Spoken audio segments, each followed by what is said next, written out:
Pinagpalang araw mga kap, muli po yung lingkod, General Orion. Ang activity pala natin ngayon mga kap, samahan nyo ako, ipapakita ko sa inyo kung paano kami gumagawa ng mga pamoste namin pagdating sa mga kulungan na aming mga alaga. Tara, samahan nyo ako. So yan mga kap, tignan nga pala natin dito kung paano nga pala ginagawa ng Ernel yung hulmahan.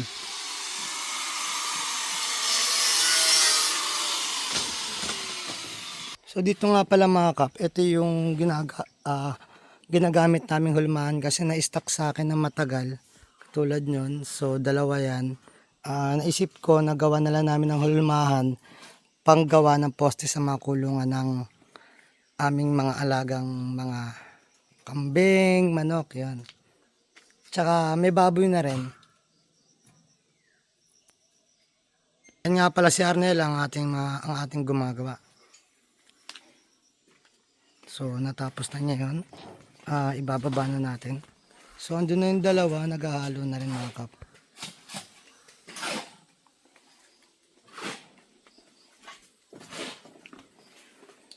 Bali mga kap, kasi kung bibilin pa namin yung mga hollow blocks at saka yung mga pamoste namin, unang-una masyadong magastos sa transpo papunta dito. Kailangan ko pang markilan ng truck para may atid yung mga materyales. So dito mga kap, makikita nyo, andito na yung mga nagawa namin mga hollow blocks. So ito nakaabang yan para sa future na gagawin namin na fish pan. Tapos ito nga pala yung nagawa nilang hulmahan mga kap, dun sa plate. So yan, naka pang 15 na pala namin yan. So 12 na yung nagawa namin. Bali doon kami natututo sa mga ginagawa namin. So wala kaming pinagsisisihan dahil para sa amin natural lang yung nagkakamali ka sa umpisa. Ang hindi natural yung paulit-ulit na pagkakamali mo sa same na yon. Katulad dito mga kap, yung unang gawa namin, may kita nyo, may siya, may space, so hindi siya ganong katibay dahil nga hindi yan na puro. Habang tumatagal, pakinis na ng pakinis yung nagagawa namin hanggang natututunan na namin yung tamang timpla. So ito yung mga unang gawa, ito may kita nyo, nabali na siya.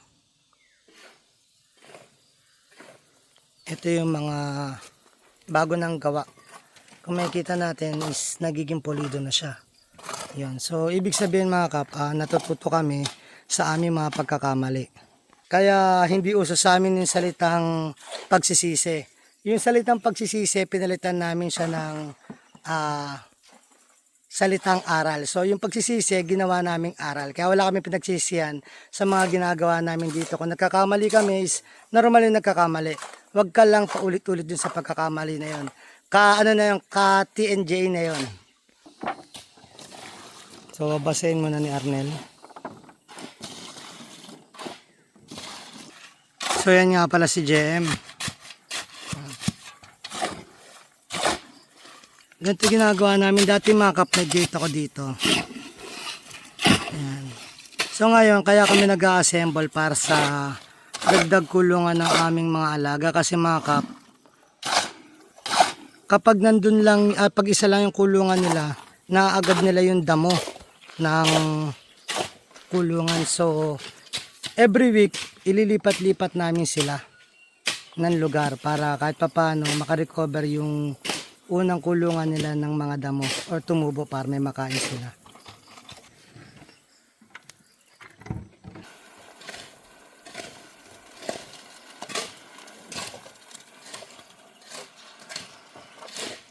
Kung makikita nyo dito mga kap, may mga nakalabas na bakal. Bali dito namin kakapit yung mga cyclone fence. Tapos dito naman sa baba, ito yung nakabaon dun sa lupa. Para pag binuhusan namin, ito yung kakapit. Bala di-deliver na lang sa amin dito mga kap, ay ang buhangin at saka mga bakal, semento. So may papakita rin ako sa inyo na ginagawa namin sa taas na hinulma rin namin yung sa daanan or apakan dun sa daanan.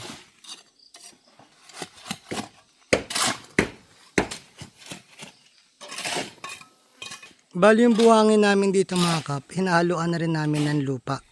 Napansin namin, nung hinahaluan na namin sila ng lupa, mas matibay yung mga nagiging hollow blocks namin. Tapos para mapaluwag na rin to, madaanan ng sasakyan o maparkingan.